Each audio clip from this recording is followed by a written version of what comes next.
ಬೆಂಗಳೂರಿನಲ್ಲಿ ಟೆಕ್ಕಿಗೆ 11 ಕೋಟಿ ರೂಪಾಯಿ ವಂಚನೆ ಮಾಡಲಾಗಿದೆ.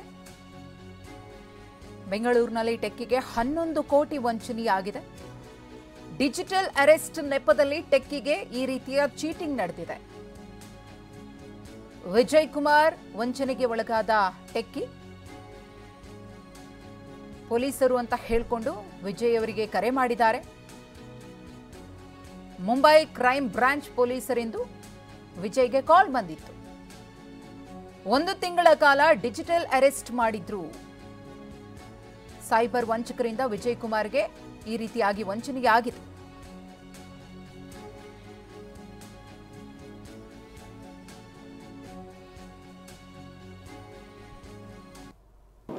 ಹನ್ನೊಂದು ಕೋಟಿ ಇದು ಆಗಿದೆ. ಅದು ಏನು ಡಿಜಿಟಲ್ ಅರೆಸ್ಟ್ ಅಂತೇಳಿ ಓರ್ವ IT ಉದ್ಯಮಿಗೆ ಅಷ್ಟು ದೊಡ್ಡ ಮೊತ್ತದ ಹಣವನ್ನು ಒಂದು ಹಂತವಾಗಿ ಆತನಿಂದ ಹಾಕಿಸ್ಕೊಂಡಿರ್ತಕ್ಕಂಥ ಒಂದು ಘಟನೆ ಮತ್ತು ಅದ್ರ ಬಗ್ಗೆ ಪ್ರಕರಣ ದಾಖಲಾಗಿದೆ. ಅದು ತನಿಖೆಯನ್ನು ನಾರ್ತ್ ಈಸ್ಟ್ 10 ಪೊಲೀಸರು ಮಾಡ್ತಾ ಇದ್ದಾರೆ. 11 ಕೋಟಿ ಇದು ಆಗಿದೆ. ಅದು ಏನು ಡಿಜಿಟಲ್ ಅರೆಸ್ಟ್ ಅಂತೇಳಿ ಓರ್ವ IT ಉದ್ಯಮಿಗೆ ಅಷ್ಟು ದೊಡ್ಡ ಮೊತ್ತದ ಹಣವನ್ನು ಒಂದು ಹಂತವಾಗಿ ಆತನಿಂದ ಹಾಕಿಸ್ಕೊಂಡಿರ್ತಕ್ಕಂಥ ಒಂದು ಘಟನೆ ಮತ್ತು ಅದ್ರ ಬಗ್ಗೆ ಪ್ರಕರಣ ದಾಖಲಾಗಿದೆ. ಅದು ತನಿಖೆಯನ್ನು ನಾರ್ತ್ ಈಸ್ಟ್ 10 ಪೊಲೀಸರು ಮಾಡ್ತಾ ಇದ್ದಾರೆ. 11 ಕೋಟಿ ಇದು ಆಗಿದೆ. ಅದು ಏನು ಡಿಜಿಟಲ್ ಅರೆಸ್ಟ್ ಅಂತೇಳಿ ಓರ್ವ IT ಉದ್ಯಮಿಗೆ ಅಷ್ಟು ದೊಡ್ಡ ಮೊತ್ತದ ಹಣವನ್ನು ಒಂದು ಹಂತವಾಗಿ ಆತನಿಂದ ಹಾಕಿಸ್ಕೊಂಡಿರ್ತಕ್ಕಂಥ ಒಂದು ಘಟನೆ ಮತ್ತು ಅದ್ರ ಬಗ್ಗೆ ಪ್ರಕರಣ ದಾಖಲಾಗಿದೆ. ಅದು ತನಿಖೆಯನ್ನು ನಾರ್ತ್ ಈಸ್ಟ್ 10 ಪೊಲೀಸರು ಮಾಡ್ತಾ ಇದ್ದಾರೆ.